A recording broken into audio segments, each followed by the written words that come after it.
dalam keadaan yang paling berat, dia tidak mengeluarkan kata-kata jahat.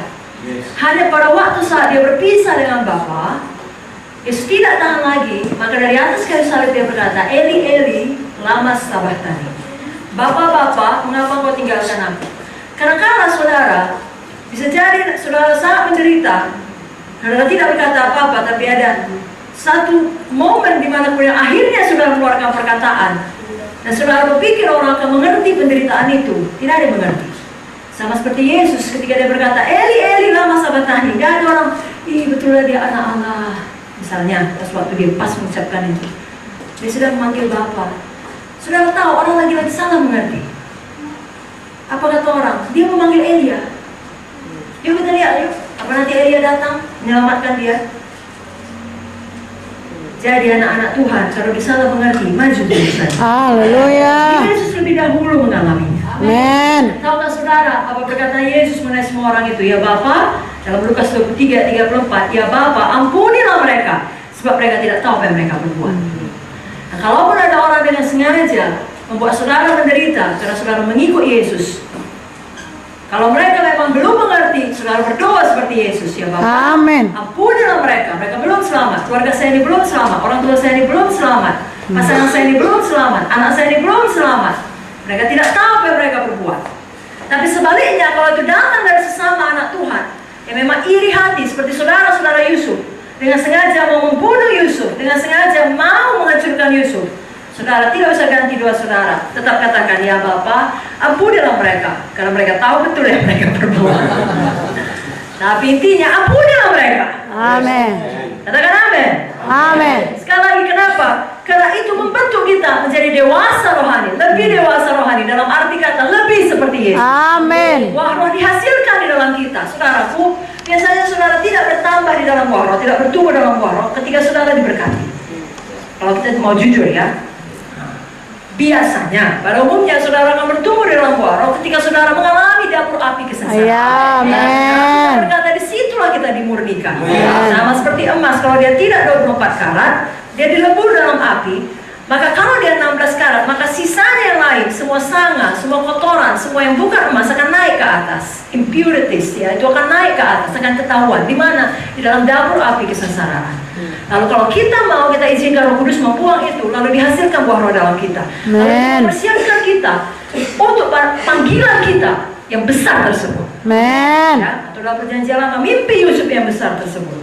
Dituliskan dalam Mazmur 105 ayat 17, diutusnya seorang mendahului mereka, Yusuf yang dijual menjadi budak. Ayat 18 Mazmur 105, mereka mengimpit kakinya dengan belenggu, lehernya masuk ke dalam besi.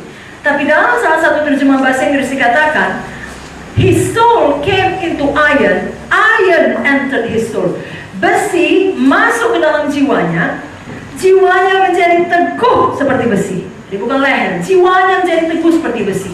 Bukan besi, bukan jiwanya saja masuk ke dalam besi, besi masuk dalam jiwanya. Dalam arti kata, jiwanya menjadi teguh seperti besi. Tidak ada yang dapat menghentikan dia, tidak ada yang memgoyahkan dia. Unstoppable. Ya, tidak bisa dihentikan. Amin. Dia percaya pada Tuhan, dia maju terus. Yes, haleluya. Dimanakah Yusuf mendapatkan semua pengalaman yang mendewasakan dia, sehingga dia kemudian layak sepadan dengan panggilan atau mimpinya yang besar. Di dalam rumah ayahnya tidak, di dalam pengalaman penjara. Amin. Saya dan saudara pun kerap kali akan mendapatkan pengalaman-pengalaman tersebut untuk mendewasakan kita, mempersiapkan kita pada panggilan kita. Amin. Jadi biarlah kita mau penderitaan itu membentuk kita. Jadi puji Tuhan untuk penderitaan yang mendewasakan kita. Haleluya.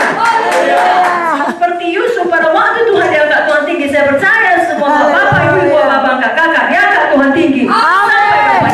Haleluya. Yang ketiga, masih mau yang ketiga? Amin. Sedikit lagi. Penderitaan kita akan justru menjadi kesempatan membuktikan integritas kita. Amen. Kalau Yusuf tidak pernah dijual dan menjadi budak dan tetap bertahan mengikut Tuhan, orang-orang tidak akan pernah mengenal Yusuf sebagai seorang yang tangguh. Dia akan dikenal sebagai anak manja, pemimpi, bermulut besar. Justru penderitaan itu membuktikan siapa dia sebenarnya. Amin. Sama seperti spons, banyak orang salah mengerti mengenai saudara sampai saudara melalui dapur api penderitaan. Lalu orang tahu, oh sebenarnya dia begini. Jadi itu jadi kesempatan bagi dunia untuk melihat Yesus di dalam saudara. Amin. Ya kalau spons, katakanlah spons itu warna kuning ya, untuk mandi biasanya banyak spons-spons berwarna-warni. Kita beli yang warna kuning, lalu kita masukkan air putih, kita biarkan dia menyerap aqua tersebut, kita diamkan sesaat. Tapi satu spons lagi, yang kuning juga, kita buat menyerap air Coca-Cola. Tapi kita diamkan sesaat, sekilas nampaknya dua-dua sama. Sama-sama ke gereja, sama-sama beribadah, sama-sama melayani. Tapi kapan tekanan datang, tekan kuat-kuat spons tadi. Kalau memang isinya air putih, akan keluar air putih. Amin. Tak akan keluar teh, tak akan keluar kopi. Sebaliknya kalau tadi isinya Coca-Cola, saudara buat bagaimanapun tak bisa keluar air putih. Itu sebabnya, mulai dari sekarang isi hati kita dengan firman. Amin. Tekanan datang, penderitaan datang, itu hanya menjadi kesempatan untuk menunjukkan kita orang-orang yang mengasihi Tuhan. Amin. Haleluya. Orang berkata, aku ini sebenarnya orang yang sabar. Tapi karena ditekan seperti itu, maka aku marah. Makanya aku ngamuk. Kalau aku nggak digituin, hanya pernah aku ngamuk. Hanya pernah ada cakap keluar kotor atau keluar jahat. Orang baiknya aku. Itu tidak betul.